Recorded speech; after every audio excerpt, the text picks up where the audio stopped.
talvez a mais curta das perguntas, mas nem de longe a mais simples, e que inspirou um grande número de escritores a imaginar cenários em que o mundo que conhecemos muda radicalmente. Essa especulação voltou graças à série americana O Homem do Castelo Alto, título em português aqui no Brasil, em que os Estados Unidos e os aliados perdem a Segunda Guerra Mundial para a Alemanha e Japão. Mas a prática de imaginar cenários é milenar. Ainda no Império Romano, o historiador Tito Livio fez, em sua coleção de livros sobre a fundação da cidade, conjecturas sobre o que teria acontecido se as conquistas de Alexandre o Grande tivessem expandido seu império para o oeste em vez do leste. Mas em O Homem do Castelo Alto, adota tons mais ousados.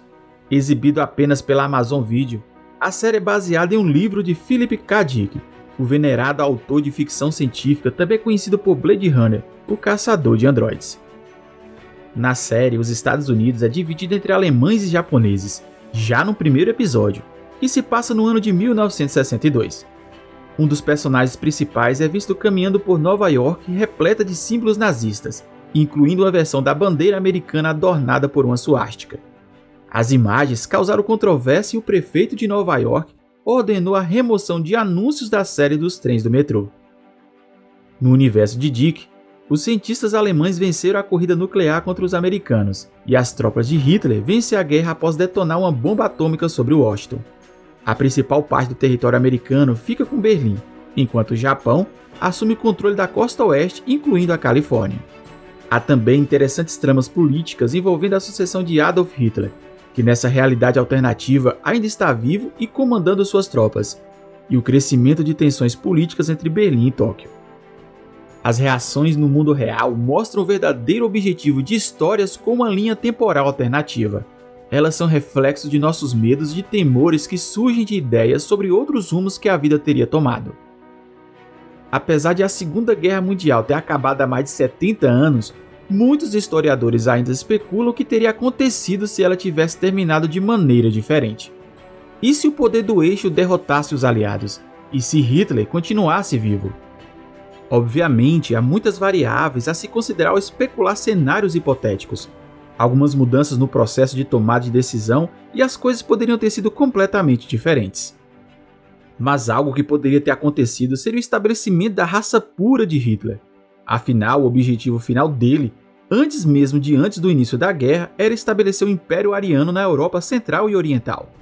Ele acreditava que a imigração era uma grande vulnerabilidade para a Europa, e achava que o etnocentrismo era a cura.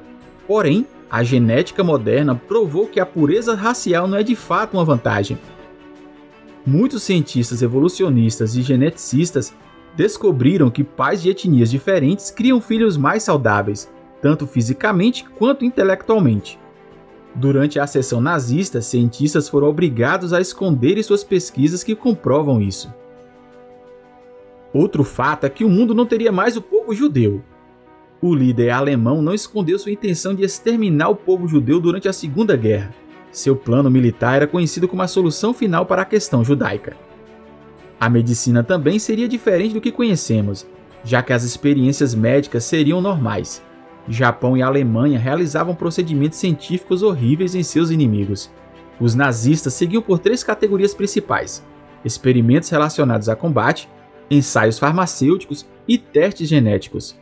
Os judeus foram submetidos aos mais diversos procedimentos sem ao menos serem anestesiados. Viveríamos em uma prisão sem grade. A liberdade de expressão não existiria na maior parte do mundo. Assim como qualquer governo autoritário, os alemães não toleravam a discordância de pessoas contra os seus atos. A diversidade de indústria, comércio, mídia, arte e religião seria suprimida e a história seria reescrita. O nacionalismo e a lealdade cega seria a única posição política aceitável. Teríamos o rosto de Hitler estampado por toda parte, como vemos em regimes ditatoriais, como na Coreia do Norte. Sempre existe uma imagem de seu líder estampada em qualquer lugar do país, e com Adolf não seria diferente. E os Estados Unidos pertenceria parcialmente ao Japão e à Alemanha. O país fica localizado em uma região geográfica muito boa e de difícil invasão. A derrota americana provavelmente teria que ocorrer por um ataque nuclear, e japoneses e alemães já tinham planos caso isso ocorresse. O Japão queria que a costa oeste se tornasse uma área fantoche e uma zona militar para dominar o Pacífico. Teríamos a mudança do idioma, principalmente na Europa, adotando o alemão como língua oficial. Se Hitler tivesse vencido e colonizado com sucesso a maior parte da Europa, obviamente ele gostaria que todos falassem sua língua nativa. O sonho de uma raça principal incluía estabelecer o alemão como idioma oficial em todos os seus estados conquistados. Se isso acontecesse, é bem possível que o alemão seria ensinado nas escolas de todo o mundo, em oposição ao inglês. Nesse mundo, o Estado de Israel nunca teria existido. Mesmo que as Nações Unidas existissem e dividissem o espaço para o Estado de Israel, o local seria um alvo fácil para o líder alemão. Com a Itália colonizando o norte da África, a Alemanha possuindo a Europa e tendo presença massiva no Oriente Médio, com o Japão controlando o leste da Ásia, ninguém seria capaz de impedir Hitler de destruir Israel. E a Itália ainda seria governada por fascistas. Como o Japão e a Alemanha, a Itália, principalmente a de Benito Mussolini, acreditava que precisava se expandir. Para isso, Mussolini escreveu uma nova constituição e tentou fazer uma lavagem cerebral no povo italiano. Se o eixo tivesse saído vitorioso, essas tendências só aumentariam, e por fim, a escravidão da Europa Ocidental. Hitler percebeu que havia maneira de remover todos que não atendiam ao seu plano de raça superior da Europa. A solução foi levar as pessoas restantes, depois de genocídios, deportações e anos de guerra, e transformá-las em escravos. Eles seriam de propriedade controlada pelo povo ariano. O plano de expansão territorial e dominação precisaria de pessoas dispostas a cultivarem todas essas terras conquistadas. A ideia de Adolf era escravizar os eslavos e quaisquer outras pessoas que ele não considerasse digna. E você, o que acha disso tudo? Deixe sua opinião nos comentários. Avalie o vídeo e caso não for inscrito, se inscreva para me dar uma força. Eu vou ficando por aqui e a gente se vê no próximo vídeo. Até mais!